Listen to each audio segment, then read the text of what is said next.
Hey folks, welcome to That Photo Feeling. I'm your host, Andy McSweeney. How do you feel about your photography? Good to great to awesome, I hope, or at least on its way there. And hopefully today's show will help, even though I'm recording the intro with a little bit of construction in the background that you might hear. Let's see if the microphone picked that up. Anyways, construction will not stop the awesomeness of my guest today on the show, which is Mr. Luka Esenko. He is a travel photographer, photography tour guide, and founder of the photography location app that you should know about called Photohound. So, there's a lot to talk about on the show today, and I don't want to take long in the intro. As you know, during guest season, I'm working on getting especially to the point of things. But I have to say, I think it was a really good chat with Luka for a little bit of a teaser of what's to come. You know, talking about time off with having his photo guide location thing closed down as far as the real world. Time with the family, but also time to reflect on his own photography and go to a few new places, both for himself and finding new spots for his guests. And also, of course, talking about Photohound, this location app that I've been a proud member of for the last few years for the spots here in Bruges, considering I'm Photo Tour Bruges, obviously.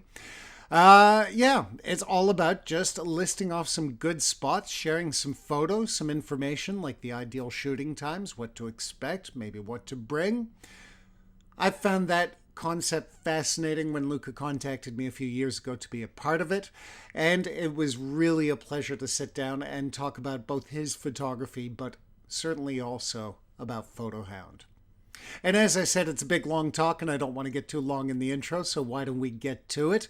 I will say up front, thank you again to Luka for making this on the second recording, because the first recording that we did about a month before went down fine, but didn't actually record. For some reason, it said recording, but it wasn't. I don't know what to tell you, kids. So I thought I'd let you know about that because I refer to it in the interview. But frankly, I just really appreciate Luka taking some extra time out. Really means a lot, man. And everyone, I hope you enjoy this interview. Luka's a top guy. Photohound is a top idea. Sounds like he's running some top workshops. What could go wrong? Let's get to it. How's last year going for you, Luka? How's things holding in? All things considered. Yeah, all things considered, I wouldn't complain really. I try to use my time the best possible way, and you probably know, but I have a 2-year son now, and I spent the last year with him all the time. So, and with the older one as well. Awesome. So family time was priority during these grounded times, and I think it's not all about business and money and everything. And when you look back 5, 10 years ago, then you will not remember that you didn't make any money or business, but you will remember all the good times with your family. So I think this is all positive in this situation. And as we were saying, if you have a business, you should be prepared for the worst case scenarios. So I did my homework before in the good years, so I had some spare money to survive this time. And also gradually I kind of made some small business coming my way through selling photography, through doing some small deals and jobs. So it's all good. It's all good. Cool. The bills are paid and the lights Yeah. aren't getting turned off suddenly. Good. Yeah, it's like we can survive easily. And I would just say that also our government came towards small businesses to give us this basic income to survive the worst times. And this all helps, Of course. But I do, with all this, I do miss travel. I want to go across the border. Doesn't matter where, just to cross the borders, symbolically show the passport. Yeah. That would be amazing. It's a good feeling needing your passport, isn't it? Yeah. Yeah. And you hit on a good point, man. Like you said, we were talking a little bit before the recording just about the Darwinism situation right now for businesses. I mean, it's horrible to have to even think about this stuff in the first place, but at the end of the day, this is where in business you see who's doing their work, who isn't, who's ready to adapt to the situation at hand. It's part of what you got to do, whether times are good or bad, isn't it? Yeah, I think times like this show who really is a business, and the best ones will survive. That's for sure. The people who, like you say, do their job, they will survive. And a lot of people who are doing these photography workshops and trips, like just half-assed way, in not properly, not doing their best job, they will go away, I guess. And that's a good thing. I mean, you need to filter uh, things sometimes, and this is the opportunity to do that. So I think clients and the businesses who survive will come out of this situation better. That's the theory. That's the theory. And over here in Belgium too, we're getting subsidies too. So it's kind of nice to see where some of the business of politics and nation building and security and all that are paying off a little bit. Hey. Yeah, I mean, it's not like money given. We'll be paying back this in taxes, but it helps us survive now, so we can return later. So that's a good deal, I guess. Yeah. Yeah, and well, man, you also hit on another point. I mean, definitely, we're going to be going on a journey of topics over yourself and Photohound over the next while.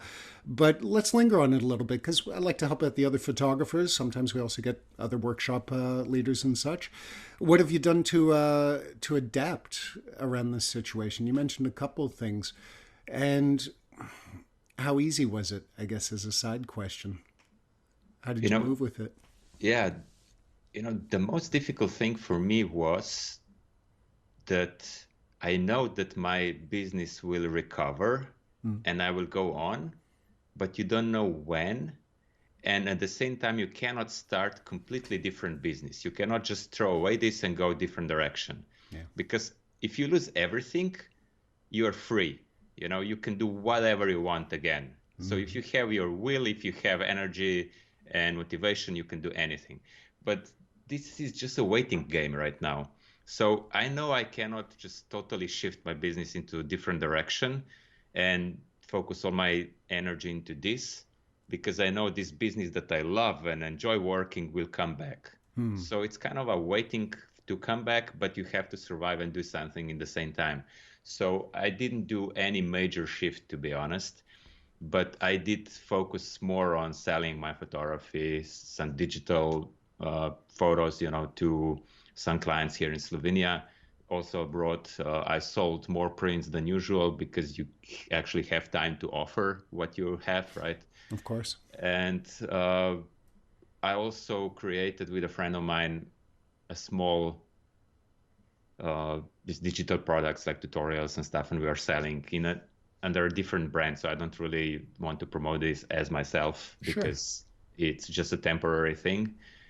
And it brings enough money to have a comfortable life. Cool. Keep the lights on and the bills paid. Yeah. And also on the other hand, I minimize the costs, the business cost as much as possible. So I'm one of the co-owner of my company because we have a travel agency with 7 people employed. So we minimized all the costs possible. Like we stopped renting our offices, so we work from home. This was the biggest cost for us. And also other stuff like unnecessary subscriptions, stuff that we don't use at the moment because we don't travel, we kind of canceled. We also wrote to all the hotels where we pre-booked and sent deposits to either return the deposits or to keep them for the future reservations, just to minimize losses, possible losses. So that was the other direction where we try to save the day. Yeah, a quick email can make the difference in that situation. Yeah. I mean, it's just common sense, I would say. You have to accept that things are not as they were and do something accordingly. Yeah.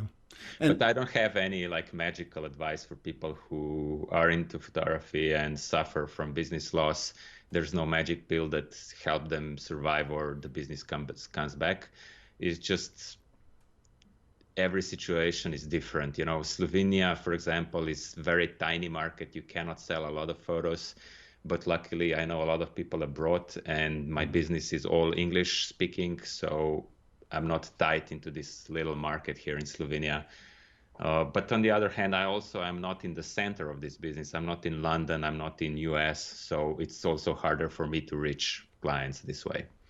Of course, of course. And now also a lot of photographers and instructors and, well, a lot of people in our industry in one way or another have jumped online over the last year. So you have to be another one of those voices. Were a lot of these things that you're doing now, like whether it's selling photos more, whether it's doing digital tips and tutorials, was that on your maybe your long-term goal plan and it all got pushed up? Or was this sitting down and seeing what could I do? Mm, Not really, because I'm not the best person to do online tutorials. There's so many photographers and educators who are excellent at this job, and I have no ambition to become one because my specialty was always being the best photo guide here in this region. That was my game, and I was on top of it until COVID. So, and I enjoyed this, you know, I enjoy traveling, being outside. I'm not person to sit in the office for 10 hours a day, you know. So that was never my like prime goal, but you know, you have to do stuff to survive. And I don't say it's like a bad business or anything. It's just not my cup of tea. While you sip your tea right now. Good timing, good timing. Yeah. That's why we're doing video, man. If it doesn't happen on video, it doesn't happen. Yeah. Yeah, Yeah, that's funny. it's an interesting time. I mean, reboot, recharge, and do a couple other things over this is basically what I'm advising to people once the bills are paid and the lights stay on. Well, mate, I mean, another foundation of any good business is also what you've built before it. We again were chatting about this 2 minutes before recording. Tell me a little bit your story as a photographer and where it's sort of all built to now as a photo tour leader, as a couple of other interests next to that, whether it's photography or travel related, and then of course we'll talk about Photohound a little later down the road. What got you to here, and where do you think were the big checkpoints on achievement, building a better photo guide, what have you? Well, I don't know where to start. You know, maybe just my first start in photography that was totally unplanned and without any expectations. I just started to travel basically. I I was a student here in Ljubljana, and I made a license as a tour guide just to complement my income because I could guide on weekends and then study during the weekdays, and it was perfect. And I had a small point and shoot camera, and I was always taking photos from these trips, and I kind of started to enjoy it. And when you see the progress, then you enjoy it more, and it evolved like this. And then in 2005, I was an exchange student in Austria, in Innsbruck, in a really beautiful area, It's Alps all gorgeous around there. you, cycling, hiking, skiing. It was perfect. So at that time, Amazon came to Europe, and I was able to buy a Fuji, this hybrid camera with this big zoom, you know, Oh, the single lens and big zoom. a hybrid sort of model.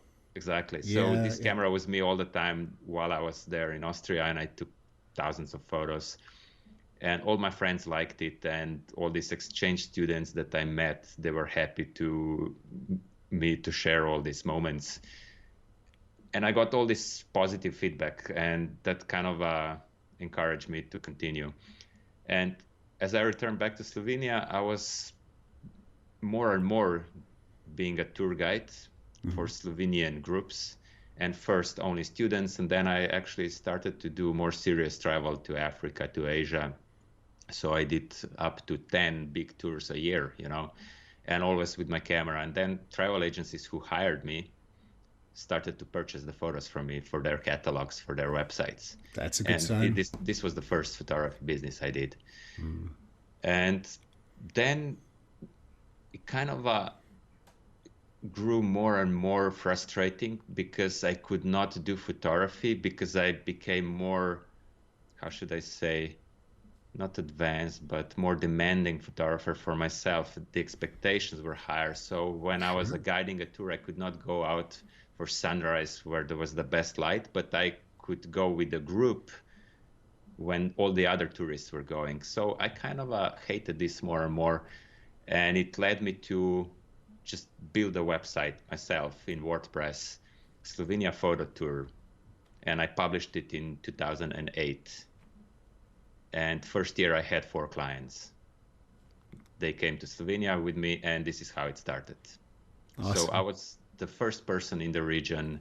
I created this single website, just one page, one tour with my crappy photos, and people kind of trusted me, and they came over. And once the ball starts rolling, it gets easier and easier. You get more photos, you get more recommendations, word of mouth.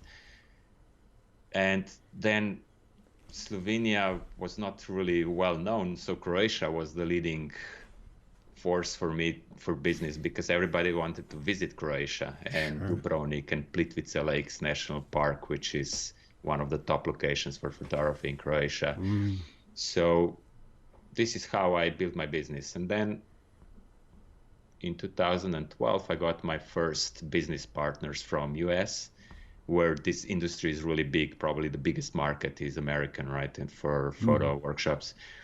And I got more and more clients from US, which helped a lot because this was a stable business then.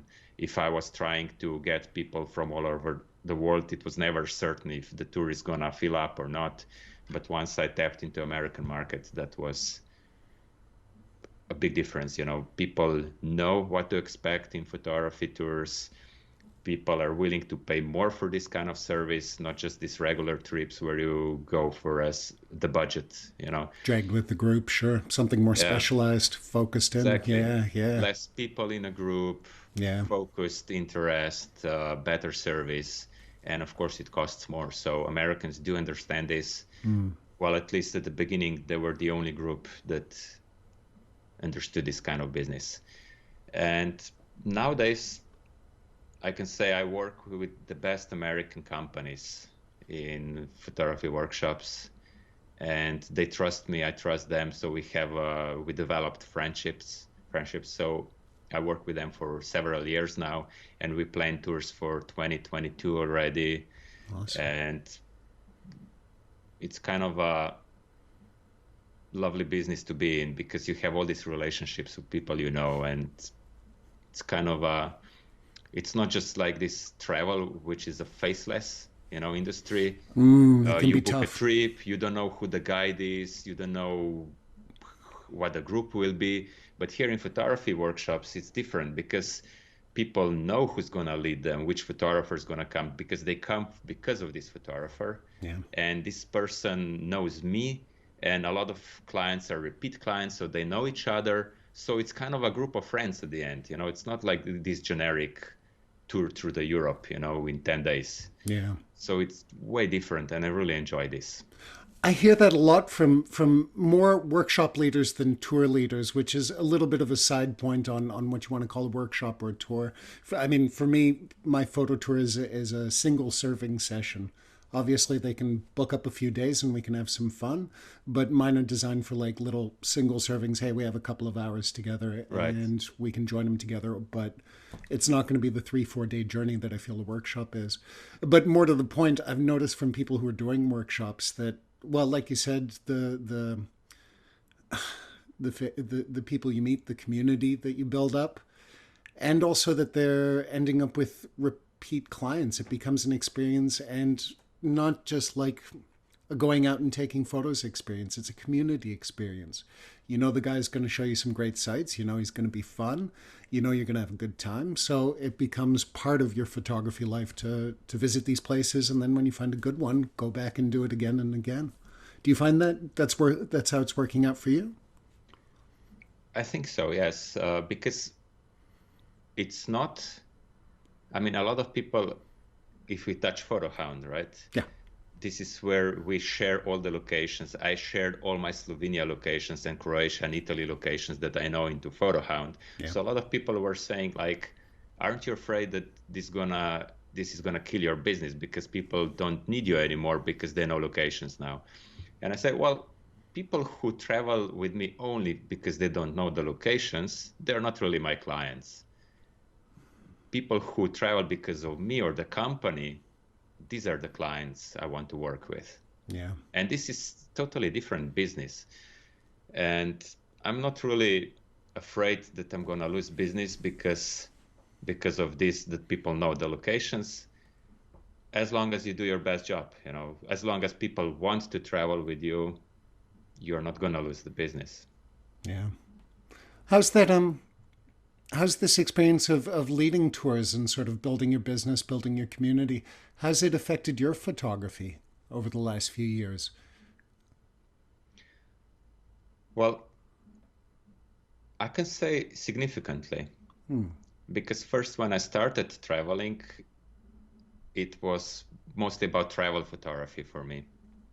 And then because I really love nature, and my dad is a naturalist and he writes books about nature and birds and everything. Awesome. I also did a lot of wildlife photography, especially birds. And because I do workshops, I focus more on landscape and nature nowadays.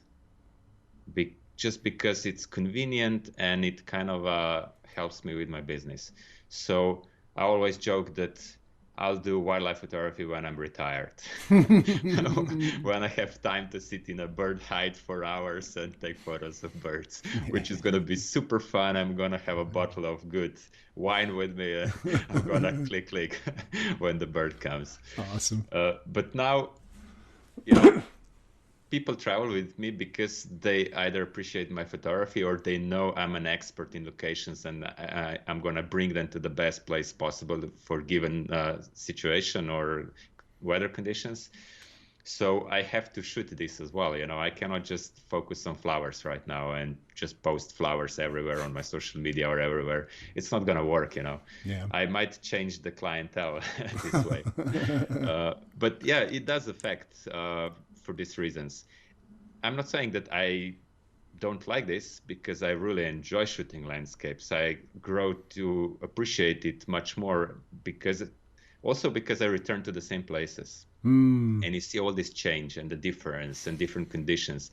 And when you come to this location for hundredth of time, like, I don't know, Lake Bled in Slovenia, which is super popular, I don't grow tired of it because I kind of create challenges for myself. Yeah. What would be the best thing to do now with my group to get the best possible shots? This is one of the challenges. Or for myself, what if I shoot just with telephoto today and try to find something new? And it's always fun. Well, that should be the idea. Tell me, please. Yeah. And now with this COVID situation, because my last tour I did was a year ago, February last year. So I had plenty of time to do photography I want to do, not with the photography I do with my groups, Yeah.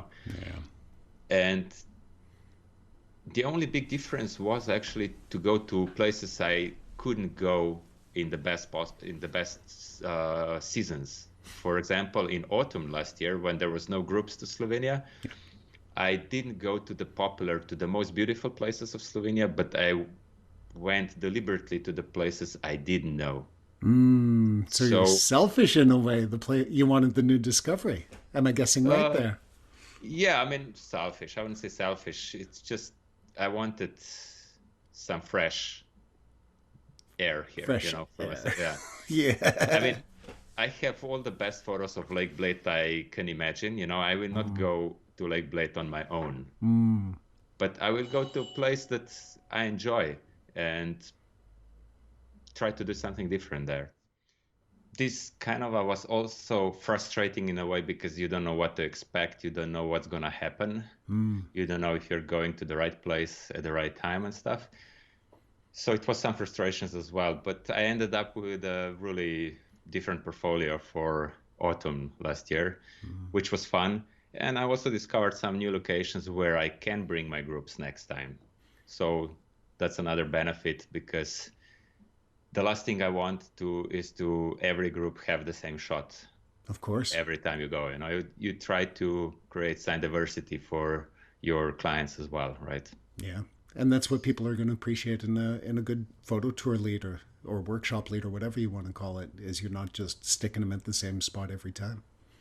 Yeah. I mean, one thing I don't want is that this job becomes a routine, It has to Bingo. be a challenge and fun all the time.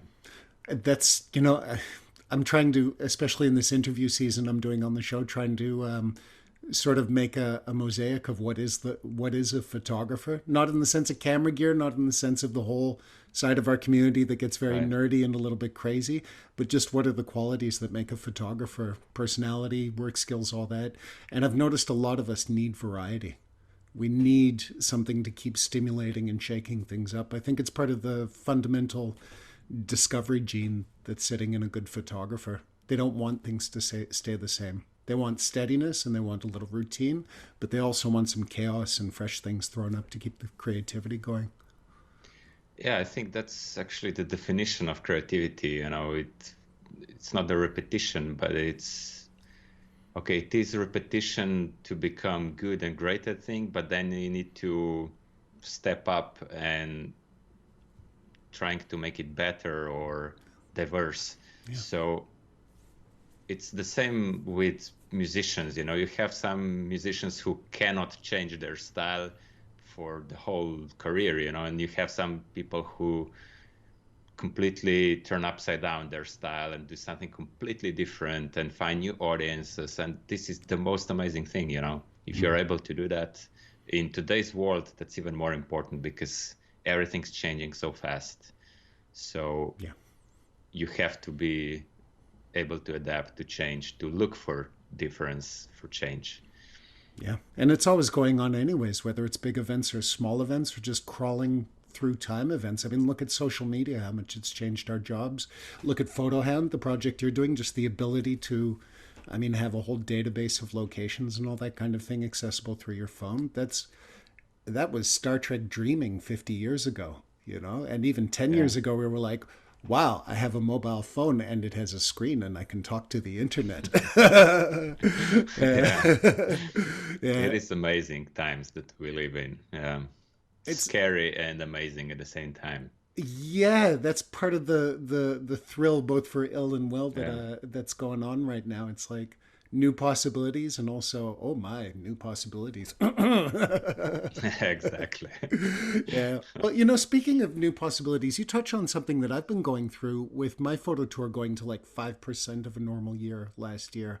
I worked on a few new things. I actually ended up discovering more of we call it the tourist triangle or the historical center of Bruges, because it was all emptied of crowds. It was an easy opportunity for me to go and get some like nice wide angle stuff, get things that I knew wouldn't happen again, and it happened to come together as a series. But I also, more than anything else, started getting back into people photography because, like you, I had other interests in photography before I opened my tour, which is part of why I ask about it too. Because I always enjoyed landscapes, architecture, little detail stuff, all the things that I'm featuring on my tour. But my first love in photography is actually people, especially on the journalism, reportage, life, street photography side of things. And with with the street side of things, it went very, very quiet last year, as you can imagine. Or more than anything, I didn't feel like just getting mask photos and making it that story. So I got I got next to the landscape stuff of the photo tour and the project I did. I got into the press circuit here, and I've just been sort of sharpening my skills, keeping fresh, and entertaining myself, going down like City Hall and catching press releases and events. And I guess to the greater audience, and please throw in some thoughts if you're feeling it. I find this is good exercise in the minimum sense, so that when we do get back on the road again and either just doing active shoots or leading people around, we're a little bit fresher. But I also find it's helping me evolve as a photographer. Even though I'm not shooting the main medium that I would be in normal times. Are you feeling a bit of that? And also, I guess, what I felt for years, which is a lot of our medium can cross connect, whether you're doing people, animal, nature. Has that been rolling on your side? Well, I was always interested in very wide spectrum of photography. I was never very narrow focused as some photographers who only do, I don't know, headshots, or they only do fashion, or they only do, I don't know, bird photography, for Yeah, example. yeah, I for was sure. always interested in photography per se as a medium, as a way to capture things or express yourself. So, as I mentioned, I started with travel photography, Mm. and travel photography is wide. You have portraits, you have street photography, you have architecture, landscapes, you have night photography there. So it's so many different styles. And because I was doing, actually, this was my learning journey, travel photography. Mm. I was able to do photography in very different situations. And because, well, I said before, Slovenia is mostly known as a landscape photography destination, and I do most of my workshops here. So this is I do for business, and I still enjoy a lot of other aspects. And now it's going to be, I know I'm gonna be home for the next 2 months, and it's gonna be prime season for the spring flowers, and I'm gonna go and shoot this stuff. It's fun. I love it. Yeah.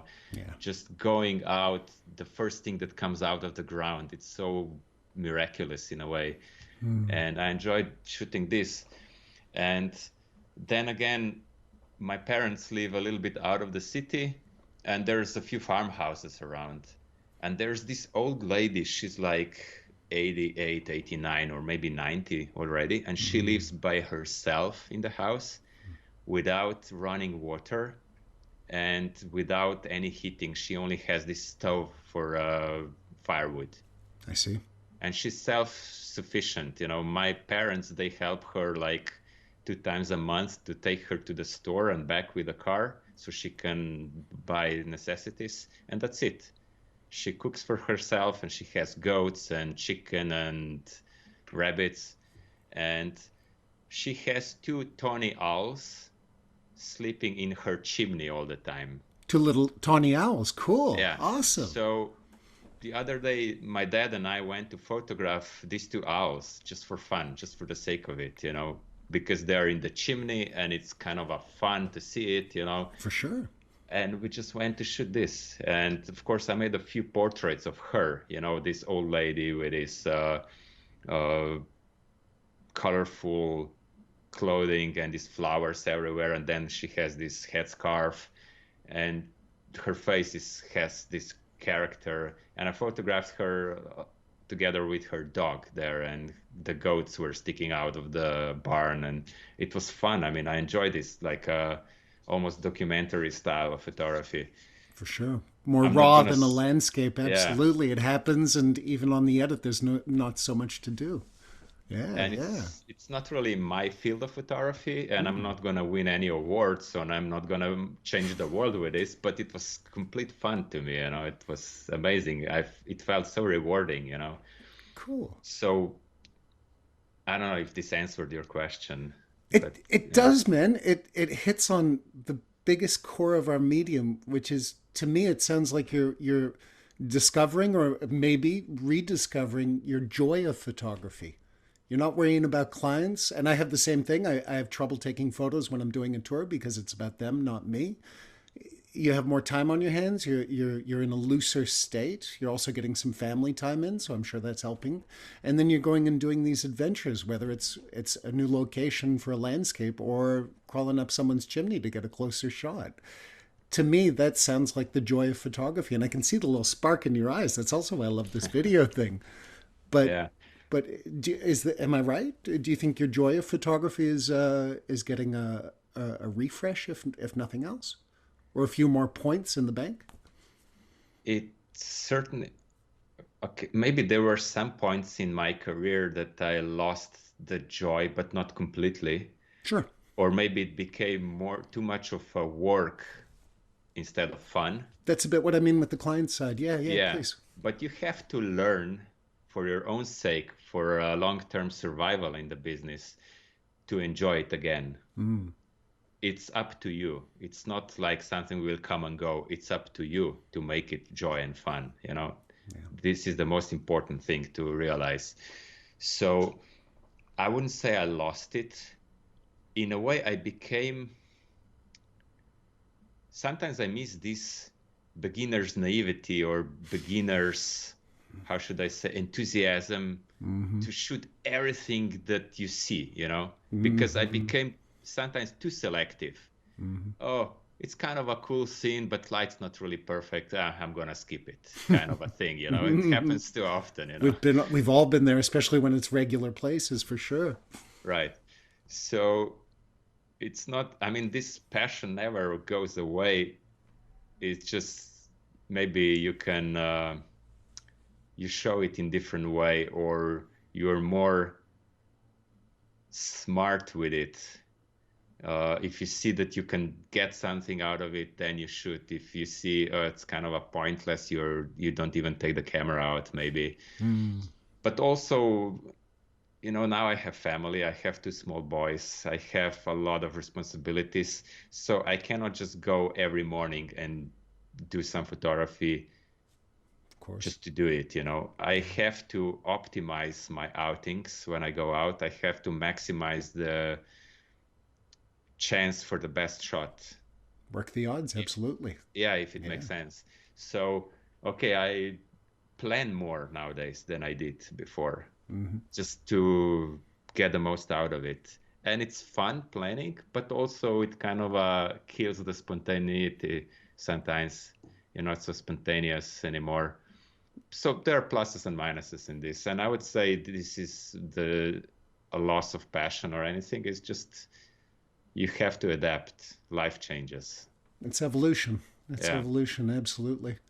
Yeah. And don't worry, man, I wasn't insinuating you had no joy in your photography. I can still see it in the work and everything. But it's good to see you're feeling strong about that, because I've spoken to people on tour and they're at a bit of a crossroads. They don't get time for it, or even on the other side of it, like I think our situation and so many others, when it gets serious, it's work. So the joy and the focus and everything can get shifted around and played about with a bit. Now, when we are talking about this, I have to say one probably most important thing here is the effect that social media has on your photography. Funny how this keeps coming up. Tell me more, please. This is probably the biggest passion killer you can imagine, because you see so much amazing work online. And if you connect on social media every day, it just depresses you because you cannot catch up with these beautiful shots and work and travel and techniques. You just cannot. You are one person, and then thousands of people are publishing their best work every day, all the time. And if you don't realize this is totally unrealistic, then it can totally kill your passion. You're just gonna throw your camera away. So one of the best things for me that happened, and it's evolution again, you have to mature to do this, is to kind of disregard this social media influence. To say fuck off social media, literally. It's people say, this FOMO, fear of missing out, is a real thing. But then some people there say joy of missing out is the opposite. And this is the best thing that happened to me. So I can say proudly that I'm social media free on my mobile phone. Oh, congratulations. Seriously, that's a big deal. I don't have a single social media app except YouTube, which I consider more as a learning tool than a social media. So I don't have Twitter. I don't have Instagram. I don't have Facebook for many years already.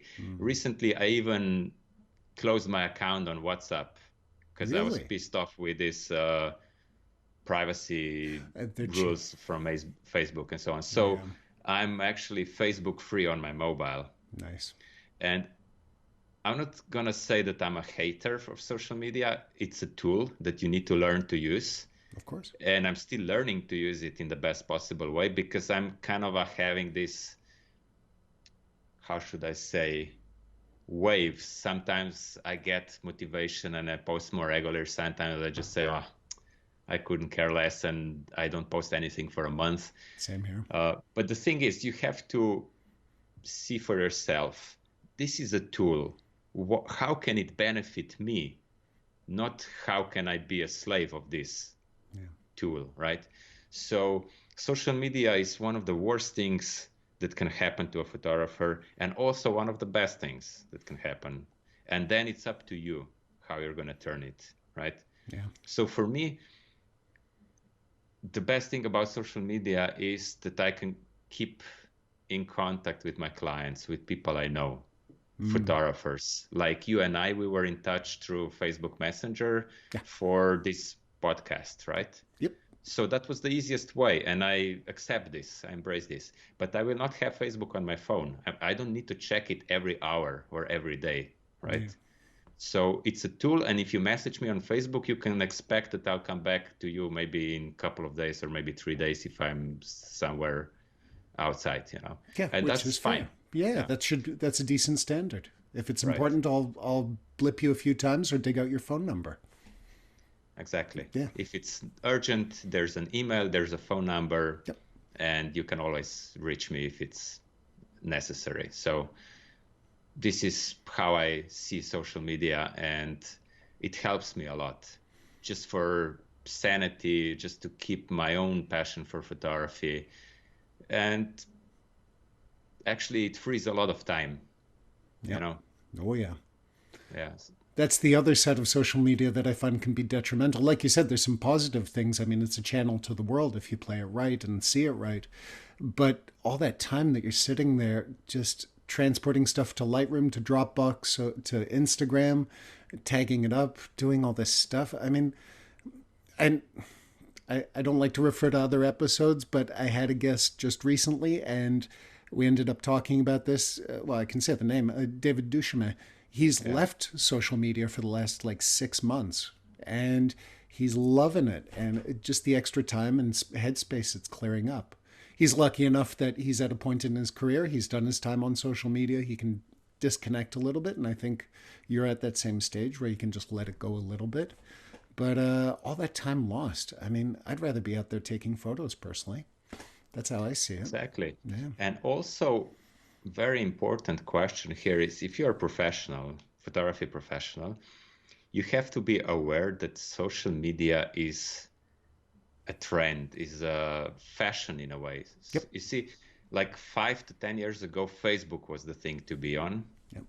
Now it's Instagram, for example. And even that's fading. Yeah, and you don't know what's going to be the next one. And you always have to invest a lot of time and energy to build up the audience on each of these social media. So this is a tremendous cost for you as a professional. Yeah. So if you rely on Facebook or on Instagram, and it kind of loses the effect over time or suddenly, this is bad for business. So one thing I'm trying to do in these COVID times is to build my online presence where I own it. So, for example, I'm working a lot on my website, on my blog. I'm posting articles.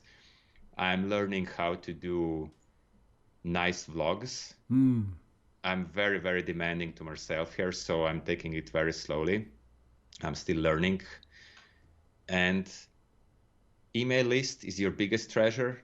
Yeah. It's not followers on Instagram, but it's your emails, the quality emails, the people who are interested in what you have to say or what you offer. Yep. So this would be one of the things every photographer should work on. So if you only take care of your Instagram followers and you spend an hour or 2 per day on Instagram just to build the audience to become an influencer or whatever, this is very risky. It's very risky, and it's almost guaranteed that it's not going to last more than 5 to 10 years. So if you're a long-term professional, it's not a strategy you want to go for. Not overall. And I've seen a lot of photographers who were big in the moment on social media, and now they're struggling. Or even if they're not struggling, they're struggling because something changed in the social media landscape. Karen Hutton, who's a big Fujifilm photographer, she talks, she does the whole thing. She's fantastic, friend of the show too. She lost 1 million followers on Google Plus because it stopped being cool and then it shut down. So you're exactly. right. There is no long-term strategy to this unless you talk about building up enough following and engagement that you can skip them over to the next platform when it comes around. Yeah. Yeah.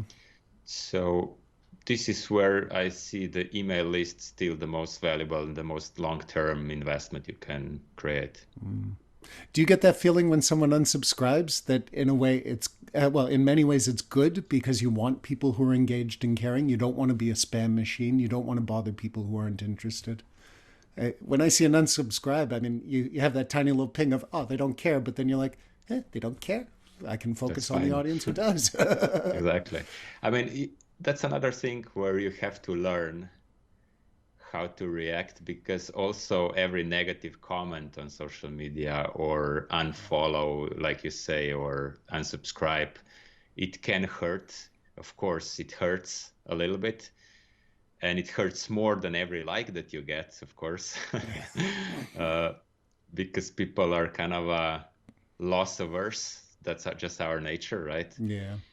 Uh, but this is something as a professional you need to live with. I mean, I always stick with this rule that if you try to make everybody happy, you're not going to get anywhere.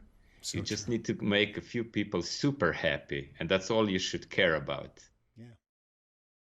Well, Well, Luca, this in a way brings it nicely into Photohound, which is definitely something I want to focus on for a good part of the show. And it's a strange angle in a way, but you're a location sharing app is what Photohound is in a bubble, and we're going to get into that a little more deeply.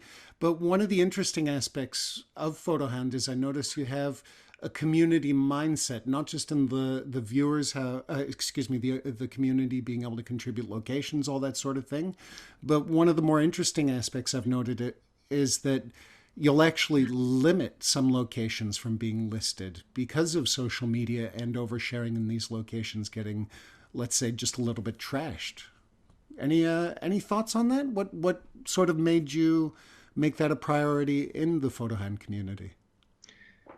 You know, actually, just the fact when you see how social media affects photography locations and photography itself made us kind of change priorities from just simply sharing stuff and giving the knowledge to people how to get to locations when and so on, to educate people about the good and bad things that this can cause, So, for example, there's not a single location you couldn't find on social media anymore, right? If you go to Instagram, if you go on Facebook, you go on Google Maps or Flickr or whatever, if you want to find a location, you are going to find it. It's going to take some time, maybe. You might get frustrated when you get there and you didn't expect this fence to be there or whatever, but you're going to find it. So instead of just sharing, like, without any considerations, we decided to implement some sort of a guard mechanism, if you will, that, for example, every location that people add to Photohound, this is community contributed content, right? So everybody can add location. It goes to verification process first. So this was step number one that we did. So we verify first for accuracy of the information, for language, and second for if it's appropriate or not to be part of Photohound. And we reject a lot of spots. Really? Yeah, we do. Either they are incomplete, either they're wrong, just bad information, bad photography, Sure. or they are not appropriate to be shared. And for different reasons, social media or people talk about natural places getting destroyed because of too many Instagrammers go there, for example, right? This super bloom season a couple of years ago in California, this orange, poppy flowers, they were everywhere. And then you get thousands of Instagrammers, influencers, whoever went there, and they just ruined it, all the fields there, right? Yeah. So people are talking about nature only, but we also think that community can suffer from photography in a way, or people like landowners, farmers. I don't know, in the third world, you have a lot of these markets where you see people with big cameras with all the money in the world coming into the face with a big camera to this little shop seller and making their life harder because they want to make a living for the day. You know, it's just these imbalances, and we try to educate people how to photograph responsibly. This is the bottom line. Yeah. Regardless if it's nature, if it's people, if it's urban area, you should photograph responsibly and also share this photography responsibly. And everybody was just complaining about how photography is ruining the world, how sharing locations is ruining the photography. But we wanted to take a different approach. How can this benefit photography? How can this benefit nature and society? Because it can, right? Absolutely. So we decided for this approach, for positive one, instead of just criticizing and not sharing and being badass about it. We decided to make a positive difference here, and it really, really got a good feedback from people, from our users, from organizations. I'll just give you a few examples. Please. About a few months ago, we introduced that people can tag in every spot they add, every location they add, they can tag fragility or vulnerability of the spot. So, for example, this is a national park and people can tag, okay, you have to stick to the path and trails, don't walk off the trail here. This is very fragile area, stick to the path, period. They can add, no drones allowed in this area, it's a national park, it's illegal zone to fly drones. So which people is a bigger problem too. Yeah, please. Sorry. Exactly. Or you can go like, this is a private property. If you want to photograph here, you should first talk to the owner. And this person, this is very specific example. This person is very friendly. They will allow you to go to their property, but you should announce yourself first before you go there. And it's okay to photograph from this location after you do that. But if you just intrude and park in their private driveway and block them so they cannot go to the work, or you walk into their farm field when there's wheat growing, that's stupidity, right? Or just stepping on someone's land. It's someone's land. You should have that base courtesy. So this is how we want to make it better. And to be honest, 95 or even more % of the locations that photographers visit around the world are okay to be shared. Of course. There's just a few locations that should never be shared publicly because they're fragile for different reasons. And they can be fragile in one season, but the other season could be okay, or they can be fragile if the big group comes there, but if it's a single photographer, it's different. So again, there are reasons. And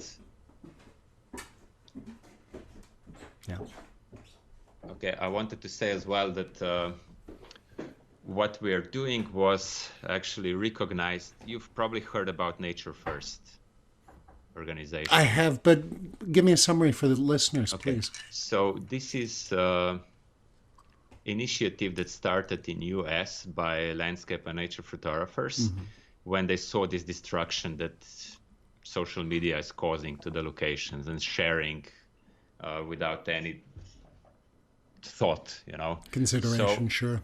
Exactly. So they kind of started with this education, and they developed principles of responsible photography, of responsible nature photography. And I happen to know a few of these photographers. Some of them, they contributed to Snap Guides / Photohound, right? So we connected with them, and I said, look, guys, I really totally support what you're doing, but I think we need to kind of educate people, not just criticize and hide locations. It's not gonna help. We need to educate people. And they were like, yeah, sure, but this is easier said than done, And I said, well, here at Photohound, we were thinking how to do this. And because our business is sharing locations, we don't want to shoot ourselves in the foot in a way, and we care about places and photography. So this is how we want to implement this. What do you think? And they were thrilled about. And one of the reactions was, okay, this is not just theory, this is actually something really proactive. You're actually doing something for people, and they even awarded us with a bronze partnership certificate, which means a lot to us, because it's kind of a recognition that you can share locations responsibly. You can do that, right? It's making it clear and loud and official, if you will, or as official as it can be. Yeah. And then also another big moment for us and me personally was as well when I created a photography guide for Triglow National Park. This is the biggest national park in Slovenia, mountains, Julian Alps. I got in touch with the park staff and said to them, okay, guys, see, this is what we created. This is a guide to your national park. We want photographers to visit the park. We want photographers to photograph it. We know the rules and limitations of the park, so this is how we implemented this responsible photography into the guide. And they were like, oh, wow, this is amazing. Finally, somebody talking about responsible photography and travel, not just us always kind of a mantra, all the time and nobody gives a shit. So finally somebody doing some business, doing something positive in this way. So we actually got a quality certificate from the national park as well. Fantastic. So we are getting some recognition, and I truly believe we are in the right way here. And this is what I'm going to say next. It's not only Photohound, it's actually a principle that applies to all photography, is that, people flock to the same location. Photographers, they overvisit a few selected locations around the world. Here in Europe, Tuscany is really under fire. In Slovenia, Lake Bled, but that's not really critical because it's all this infrastructure there that can support a lot of people. Absolutely. And then you have the Alps, like Dolomites in Italy. You have this national park in US. You have, I don't know, a lot of locations around the world. Yeah, even Iceland. In Holland, more regionally to me, they're looking at the tulip growing season because the fields are getting trampled by large crowds, whether it's photos or otherwise. Yeah. And it's not nature; it's actually private property where they cause damage, right? Yeah. And the same goes with Provence in France with the lavender fields. Yeah, great example too. Yeah. So this is all over the world the same, and if you offer people an alternative, a lot of photographers will prefer the alternative. Agree, 1,000%. So this is a strong argument for sharing locations. So even this is something you need to see, Andy. Remind me at the end of the podcast, I'll try to find the link. But New Zealand Tourism Organization, they released a video about social media police. Have you seen it? I have, yeah. It's really well done. Love it. Yeah, So good. And I'll put a link in the description for the episode so people can check that out too. Yeah, I love it. Well it's worth so good, and it's point on, on this topic. So instead of just repeating these over photographed shots all the time, what you see on Instagram, I don't know, red dress in lavender fields and this straw hat and all this stuff and hands like eagle flying on top of the mountain. This is so unoriginal. It looks great, but I don't really want to do this. It's not gonna improve my photography. It's not gonna be enjoyable to stand in line for 2 hours to get my turn to get the shots on top of the mountain in New Zealand. I would go to a place, to the wild place in New Zealand that's not many people there, and I can enjoy photography and the place itself as it should be, So this is where giving alternatives is really strong, powerful, And Photohound is this, we actually have every guide that we create has the top locations, like for people who visit maybe for a day or two and they want to get the most popular, the most beautiful, iconic shots. Yeah. It's fine. I don't have anything against that. But then every guide has to have alternatives, less known places, photography that you can enjoy on your own or with less people around. Something where you can really be creative. You cannot just repeat what everybody else has done. This is important, Yeah. It's also... sorry, please go on. Yeah. So that's what we are also trying to do with Photohound. Yeah. And it's coming together really well, man. I mean, also, this is where the photographer at least has that choice and is aware of things, not just in the education sense. I'm going to be just like selfish photo guy for a minute.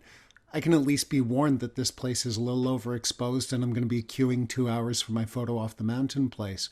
So I think on a lot of levels, this makes total sense. And, especially here in Bruges, we've got a big reset going on right now with tourism. We don't have too much cruise ship industry, but it does come in.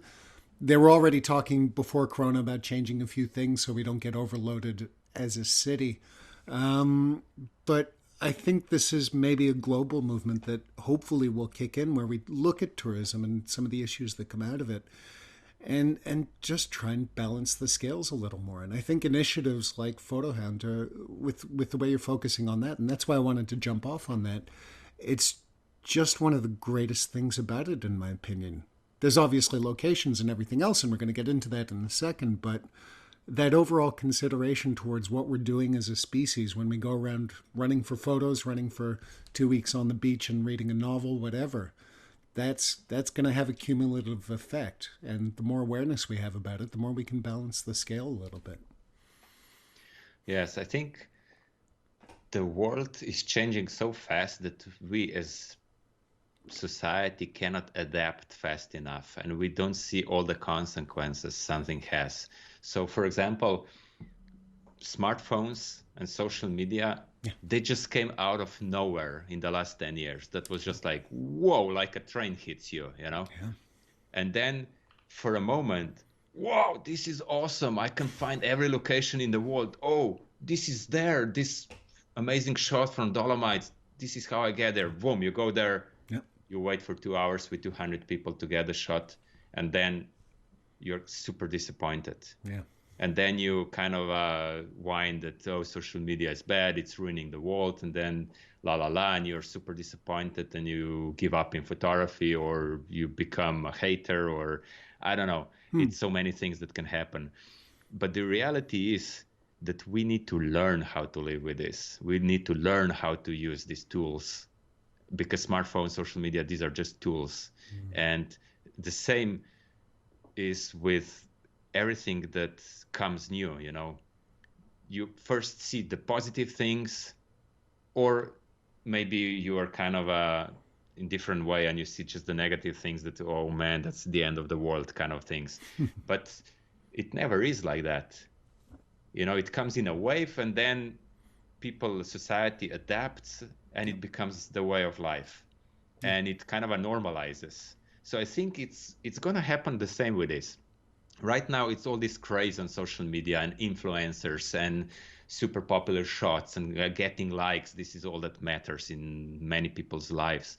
But people will learn, and it's going to fade away, and it's going to get to normal.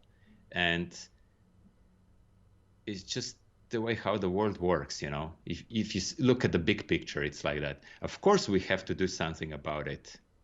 Of course, right? I'm not saying that it's just going to correct itself. No, we have to correct it. Yeah. We have to be proactive here and really work hard to do that and be passionate about it and don't give up. So, but it is, the big picture is like that, I believe. You've got it, man. And that's what I mean. You guys with Photohound and this particular feature and this philosophy, as well as awareness, that's part of the change that leads to the bigger correction or balance or whatever it's going to end up being. Yeah. And in a way, this also segues to a larger part of what Photohound is about, and to step back from the whole heaviness of like Right. location sharing, Insta culture, all that crap. Community is really what this is all about. We're a collective species. We're all one big community. You can break it down into nations, then regions, then your local community. With Photohound, I find one of your core tenets is community, because you're reaching out to photographers who are working or living or caring about the area photo wise, and saying, hey, we'd love you to contribute to this guide. So I think already that's a good start. And I'm not sure if there's a question here really, because I mean, it just sort of opens up to like I say, one of I think the core parts of Photohand. Could you describe some of the community philosophy you have, whether it's finding the photographer, whether it's the fact that people can contribute their own locations, anything you're feeling on that sort of thing? Please go for it. Yeah, that's actually a good topic, Andy, because as you're aware, we started 6 years ago with Snap Guides, and then this evolved into Photohound. And the reason why this evolution happened is actually community. Because Photohound was basically a collection of closed guides, photography guides. Like you created a guide to Bruges. Snap guides, you're saying? Yeah, Yeah, right. yeah. And I created a guide for Ljubljana, for Venice, and so on, right? So we had lots of guides around the world, but this was like one-off interaction. People purchased the guide, they had the guide, they traveled to the place, we never heard back, no feedback, zero. And it was kind of disappointing to me, because I always thought photography is a very social thing.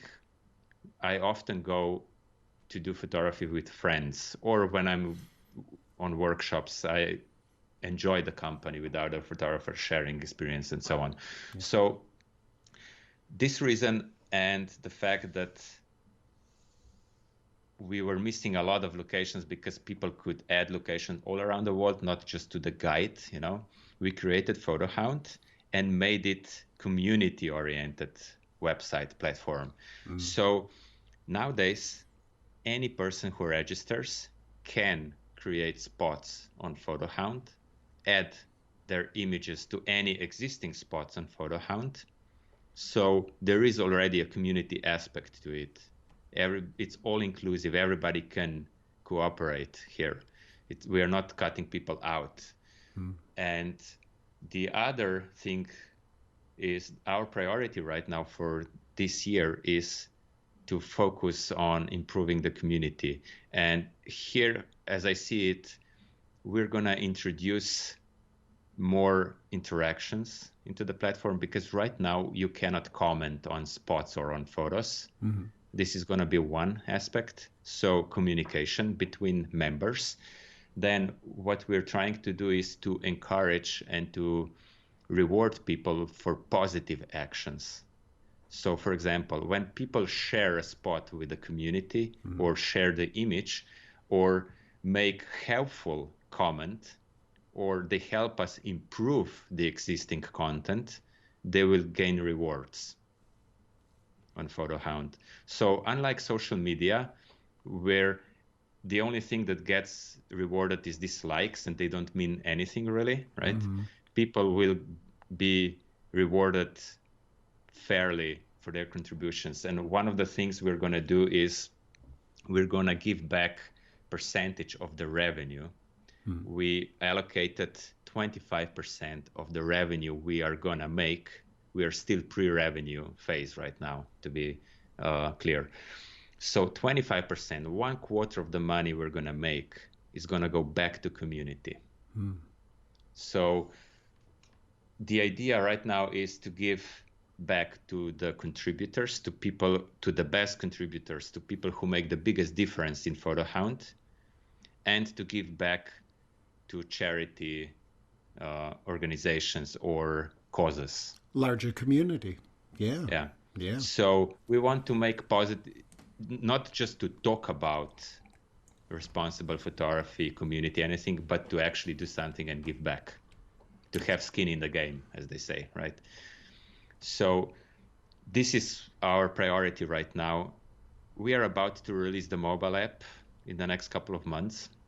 Oh, so that's So coming to ready. Fantastic. yeah, so right now it's the website, which is going to be connected seamlessly with the mobile app. So you could, let's say, before you travel for landscape photography or to New York to photograph or wherever, you could sit behind your laptop or desktop. You can plan your trip on Photohound. You can create a collection for this trip, all the places you want to visit. Awesome. And you can synchronize this with a mobile app where you will have everything at your hand offline, ready to use on location.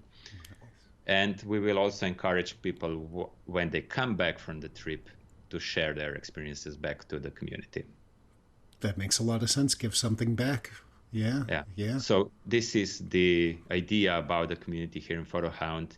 And unlike social media where everybody is by themselves and it's a competition, basically, everybody is competing for likes and followers and everything. This is going to be more about cooperation, about relationships, and about places, caring about photography and locations. Working together, if you will. Yeah. Well, I mean, I hope I don't make you feel uncomfortable bringing it up, but I mean, at the end of the day, you do have competition, whether it's just research through the internet for finding photo locations. I'm not going to name anyone, but there are other photo services or photo location services, whether they're developed or not. To such an extent. So, I mean, this would just be the sensible way to grow, isn't it? Instead of just worrying about getting every single photo location and what aperture shutter speed to shoot at or what time of day, which is also part of the Photohound experience. Just be clear on to that for the listeners, because we started backwards. But that, I think, at the end of the day, should be what makes Photohound stand out and last through the ages and grow. Yeah, well, that's our end goal, to be there, for the future, for the foreseeable future. And we are a team of 4. We are a very small team, and we work remotely. We have I am here in Slovenia, in Ljubljana. Yeah. Then we have Jules, you know her, from London. Of course. We have Matthew from Wales. Yeah. And we have Anton, who works in Berlin. So we are in 4 different places in Europe, and a very small team. We are bootstrapping the Photohound, so everything is paid out of our pocket. And we prefer to keep it this way because we don't want to answer to any capital. We don't want to be under pressure to make money for investors, for big returns. Because if you do that, you lose your autonomy, you lose your identity, and it's not about your values anymore. It's about the values of your owners. Yeah. So that's usually money. And that's where a lot of social media went wrong, I think, at least on the backstage side. Yes, yeah, for sure. Yeah. And I'm not saying we don't want to make money. We would love to make lots of money, but of course. No, I don't want to be rich. I just want to code away for 20 hours a day. No, the thing is that we want to make a long-term sustainable business, a lifestyle business, if you will, and we want to make a positive difference here. We want to make the world better than it was before we were here. So that's our primary goal, and we'll do our best to get there. And fingers crossed we succeed. Yeah. Well, man, from what I've seen and been a part of as a contributor to the Bruges Guide, as you talked about, and now the locations over in Photohound, because I started back in the Snap days, I feel that you're doing that. And on, to sort of, again, just do this all in reverse, I suppose, on intensity. I mean, to back off a little bit from the community overall and all the positive sustainment that you want to encourage. On a most basic level, the way that you share the photo locations and also get photographers to contribute photos with settings, with ideas on where to be there, that's really at the heart of your guide, is to help the photographer get a better photo. Would you say that's fair? I mean, certainly you're not ignoring the community, but at heart, That's what the selfish photographer can take from it, for lack of a better way to put it. No. Yeah, well, that was the core of our idea when we started, to be honest, but it evolved into much more, as we were just discussing. Absolutely, And yeah. I don't even see it anymore only about sharing locations. I Really? see it, yeah, I see it more as a community that cares. Hmm. And I want to build around this. This is more important to me nowadays. I mean, to be honest, finding locations is so easy already. It's time consuming, but if you go on a trip, you're gonna find. I do scouting for myself and for my business all the time, and I know how to find locations. It's I not really have impossible. done a lot of it. Yeah. It's not a question. It's just time consuming. So in a way, a lot of photographers will find us a convenient tool and nothing more, and that's okay. This is fine. I mean, all this, everybody's welcome as long as they're not harming the community or the environment. Yeah. To put it other way, just don't be an asshole. That's a good uh, philosophy. yeah, I mean, at the end of the day, this is a guideline. Don't be an asshole in many ways. But I really don't believe it's just photo sharing. Of course, if you start photography, you want to know the camera settings and which lens to bring, and if you need a tripod. And I was there, I always had these questions. Yeah. And in my times when I was learning, it was hard to find this information. Nowadays, it's easy. But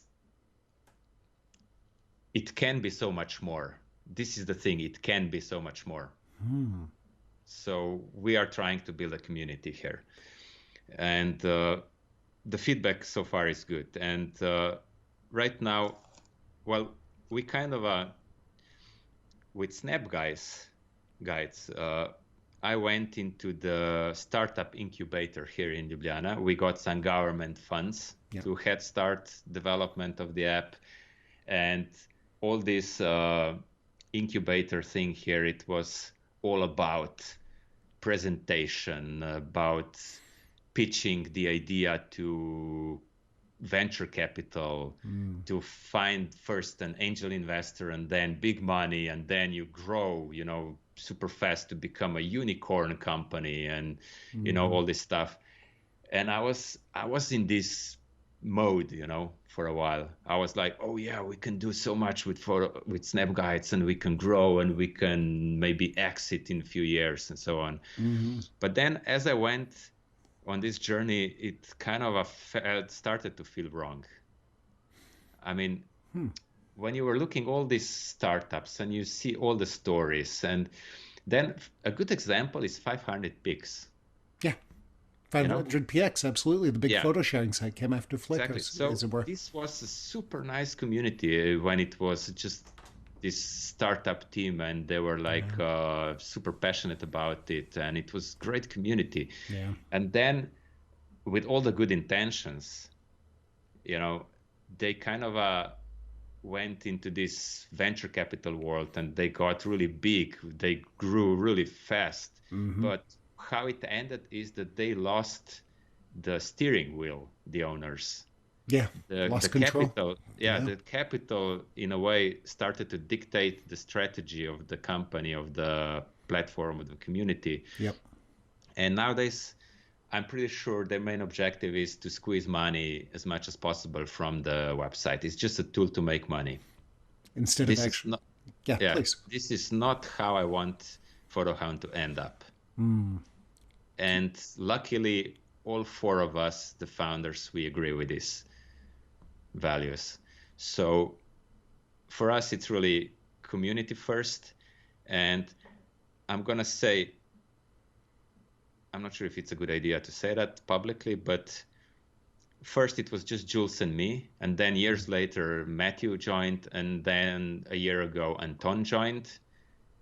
And we decided to give them equal share of the company without any conditions and contracts or everything. We just kind of clicked. It was a good chemistry between us. and they had the same values, the same ideas. We started to develop Photohound out of Snap Guides, and it was just like going well. And we just decided, okay, guys, you are equal to us. Even if you came much later to the company, you're contributing, you're passionate, you're the future here for us. We are equal partners here in the company. So it's probably every venture capitalist would go like, oh my God, idiots, what you're doing. But I mean, I wouldn't do it any other way. I kind of, I'm not a corporate person, really. I will never play by corporate rules. I mean, I never had 9-to-5 job myself. I was always freelancer, my own small business, and I was always on the road with people, doing things. And this is how I hope Photohound will go. So that philosophy stuck with you. And mate, I don't think that's anything you should be shy about screaming loudly, especially if you don't care what those friggin' vultures as capitalists care about, venture capitalists care about. That's, you find like-minded people and you build your community of 2 into a community of 4 so that the baby that is Photohound can thrive, survive, and actually be what you want it to be.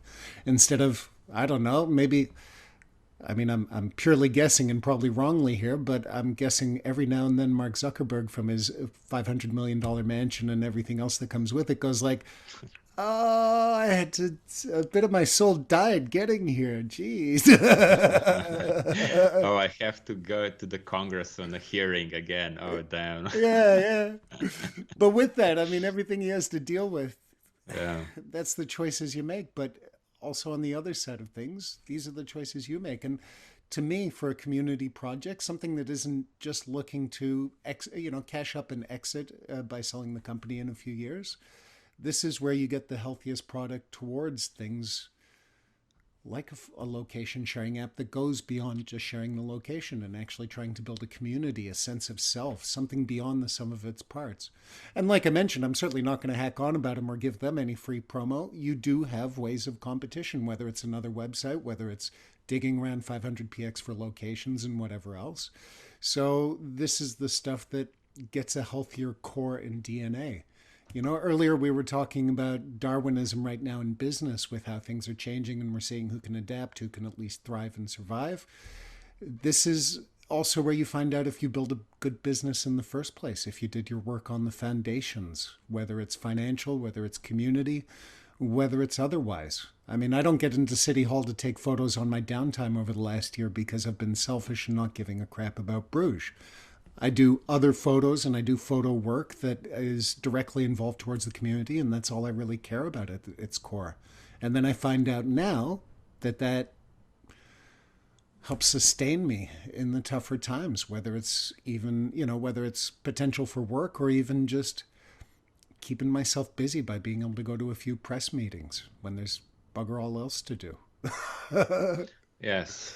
I mean, at the end of the day, it's about fulfillment. I mean, you need to feel that you did something positive to the world, to give back. I mean, probably this is an evolution of a person, because when you're young, you're so ambitious, you want to win the world and, everything. And then you kind of realize as you go with experience, that it's all interconnected. It's all these relationships that matter more. It's about leaving the world a better place. It sounds such cliche, but I don't know, with a family, I started to feel more of this as well. It's not just, and not competing, and maybe not quitting, but limiting social media helps with this as well. And I think the world will get there. It's still a novelty, all this situation that we are in. So people are kind of intrinsically good, everybody wants to make a good thing, It's not like bad people. It's, just bad situation maybe.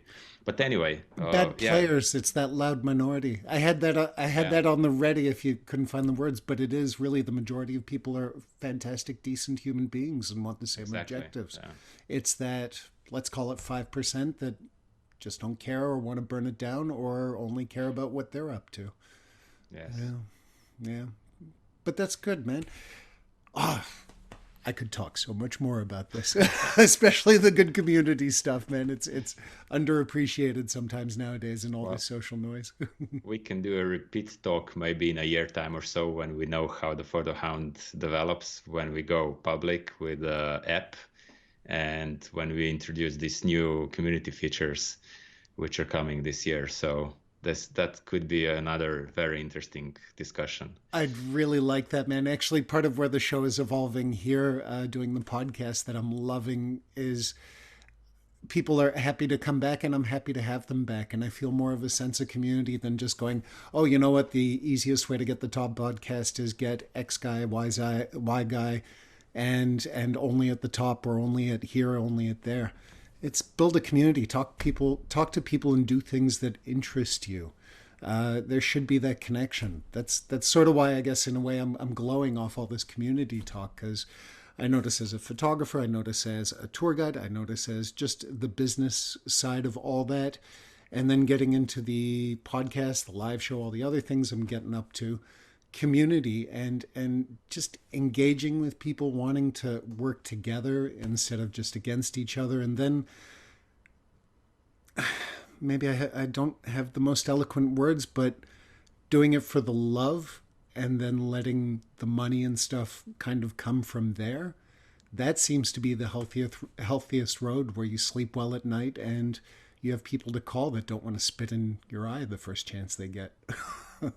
Yes, I agree with this. I mean, we became very philosophical in the last minutes here, but it kind of Welcome to my show. it fits into the I throw it discussion, all right? in, man. I sneak it on the side. Yeah. No, it's a good thing. Yeah. So anyway, this is what we are doing with Photohound, and I really believe in it. So and this Corona, another benefit of Corona or COVID time right now with all this tourism on the off, is that I can focus more on this. Not only just work, but also thinking about it, developing ideas, and even discussions like we are having. It helps crystallize my thoughts and makes your path or road more obvious, So Good. it's all welcome. So it's not about just how many people can we reach with this discussion. Yeah. It's already just having this discussion, even if it was just us Skyping. That would be amazing, Yeah. That's another goal of the show, man. We get something Yeah. out of this other than just showing our faces on the podcast circuit and getting a link to the website. That's what community does. That's why I'm proud to be part of Photohound, and I'm proud to have you on the show, Luka. This is kicking right, ass. thank you. Yeah, and in fact, I'll let you off the hook towards the end of things. I know you got two little boys to pick up and run around with, as well as your own photo interests. Mate, before I let you go, though, I have to ask you the question that I ask every single guest at the beginning of our journey as Photo Tour Bruges when we do a little run there. And the last question I like to ask my guests when they drop by this Photo Life, the podcast. That is quite simply, Luka, how do you feel about your photography? That's a good one. I'm never happy about my photography, to be honest. I always see something that I can improve. Well, that's maybe a bit rough to say. It's honest, But though, and you're not the first. Continue, yeah, please. it's I was kind of this year I was kind of obsessed with video, with making vlogs, and I made a few Yeah. that I published, but I made many that I wasn't happy because I screw up literally every time. Welcome to my world. From the things that I forgot the microphone, or the sound was bad, or I kind of didn't know how to make I don't know, ending of the podcast. So the storyline, this progress through the vlog, that's kind of a thing that I want to master. But getting back to photography, I realized that it's totally incompatible doing photography and video at the same time. To me, it's kind of a switch in the brain you have to make, So whenever I do vlogs, then photography suffers. So at the moment, my biggest question is, shall I continue with vlogs for this reason? Or shall I just go back to photography as it was and I totally immerse in it and keep it photography? So this is something I need to answer to myself in the near future. Fair enough. This is what I have to say about my photography right now. It's an open question and answer moment. And actually, I'm feeling that too, but we won't get into it on air because I think you said it beautifully and we'll leave it there. Before I do let you go, though, Luka, where can people find you? Give us some websites. Give us the socials that you don't want to log on to, but you end up inevitably. Where can people find you and Photohound, please? Well, as we crushed social media so much, let me just say my website is the first place to visit and I will really appreciate. And it's lukaesenko.com. This is my website. And from there you can find anything: Instagram, Facebook, YouTube, and also Photohound. So I would like to hear from you. If you listen to this podcast, if you liked it, really, I would appreciate feedback. And you can try out Photohound, see how it works, see if you like it, if it is any help to you. This would be amazing. Thank you. And it is it's such an amazing community and tool and so many other things, Luka. And I don't just say this to butter you up. I already got my talk and everything else. You've been an amazing guest, man. Thank you so much for talking about this stuff. As I'll also talk about in the intro that I'll record later, this is our second talk because the whole recording blanked out last time we did this. So thank you for putting up with this again. You've been amazing on that side of things too. Yeah, that was fun. I enjoyed it, Andy. Thanks for the invitation. Hey, my pleasure, man. And I'm going to make another one once Photohound continues to develop, and same with you on the photography or video. All right, sure. Easy. But until then, Luka, thanks again for dropping by. Until the next, I suppose. All right, goodbye. Okay. There's my chat with Luka. Hope you enjoyed that, boys and girls. As you might have seen, if you were watching this on youtube.com/Andy McPhoto, where I post all the That Photo Feeling episodes as well as my weekly show, there were a couple of cuts in there. 3, I believe, or 2 if you don't count the exit. And that's simply because that's how it is when you have a good chat for an hour and a half. So if you're wondering what happened, nothing happened beyond just taking a break, taking a quick drink, maybe going for a pee. It's real exciting stuff, and I could have filled you in on that during the episode, but hey, now you know. And I hope you also know more about Luka's work as well as Photohound, because as I mentioned, it's a really cool little photo location app, and with the world opening up here in late May 2021, at least partially and we hope sustainably, it might be a nice little way for you to discover some new photo locations, whether it's near or far. You know, that's something that can always be tricky on the photo front. It's part of why I love doing my job as Photo Tour Bruges, because not only do I get to help people with their photography by explaining concepts, giving sample photos, all that sort of stuff, but frankly, just saying, hey, look at this. Isn't it beautiful? Take a photo. And I could feel that love from Luka, and I hope it permeated for you as a listener throughout the episode.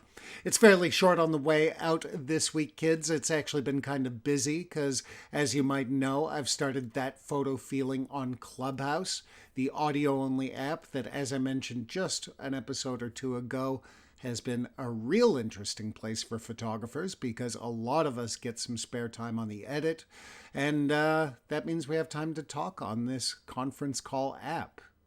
And with that, feel free to check that out. It's just quite simply going to Clubhouse, get the app on your phone, iOS or Android, go to the search function and either type in my name, Andy McSweeney, please give me a follow, but then you can also scroll down, you'll see all the clubs I'm following, and the one with the white camera in a black heart icon is That Photo Feeling. Click on that, click follow, and then you're gravy, baby.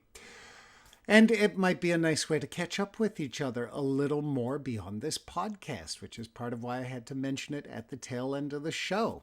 In fact, Monday to Friday is the basic schedule, and we're going at around, usually 3 to 4 p.m. UK time, just to give it an easy reference for you internationals. And, well, it's a fun place to be. Monday is photo goals, Tuesday is travel photography in one way or another. Wednesday, I ask you if you're there, how do you feel about your photography? Thursday is, what is Thursday? Question and answers on gear, style, technique, whatever you feel in the photography. And then Friday is an open topic. So feel free to check that out. Sorry if it sounds a bit pluggy to go on about it for more than 2 seconds in a passing mention. But frankly, it is a fun place to be overall. And I think we're doing some good stuff over at That Photo Feeling on Clubhouse. And I hope you feel the same about the audio podcast and the video feed that goes over at youtube.com here on That Photo Feeling. If you do, don't forget to like, share, subscribe, do all that sort of stuff. And let me know what you think of the show, either in the comments or drop me a mail. I always like to hear from you. And don't forget that you can see all the stuff that I'm doing in the weekly output way, whether it's Clubhouse, whether it's this podcast, That Photo Feeling, or it's my live show on Sunday, That Photo Feeling TV. It's all via thatphotofeeling.com. Just to throw that in because, hey, why not? All right, boys and girls, it is beautiful spring weather. I have things to do, including hosting the Thursday Clubhouse group, so let's get on with it. My name is Andy McSweeney of Andy McSweeney Photography and Photo Tour Bruges and That Photo Feeling. You take care out there. Be safe. If the world is opening up, just savor that. And if it isn't open yet, just hold out. There is always light at the end of the tunnel. I'm thinking international with this show because I know here in the West we're starting to come out of it. But a few others outside are still waiting. So, hope, love, respect, and of course, get out there and get shooting.